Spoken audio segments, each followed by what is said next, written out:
the news caught me by surprise. Kaya lang, wala naman tayong magagawa since nandyan na yung SO. So, wishing all the best. Sabi mo nga, there may be better opportunities dun sa lilipatan mo. Just want to take this opportunity to say thank you. Thank you kasi ikaw yung first technician na naging kaibigan ko. And that's because of light check system training natin sa LB back in July 2010. Pieces of advice na binibigay mo sa akin kasi nga, sabi ko nga sa'yo before, you've been there and you've done that. Ako kasi papunta pa lang. So, thank you for all those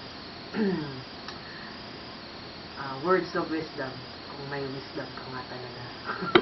Yun lang. Bye. So, malungkot man na wala ng chance para magkasama tayo sa training, I have to face it and move on. Sabi mo nga, pwede naman tayong magkita pag pupunta kayo sa senior. So, wishing you all the best. Text tayo. Tsaka tawagan pag may pantawag. Ingat po lagi.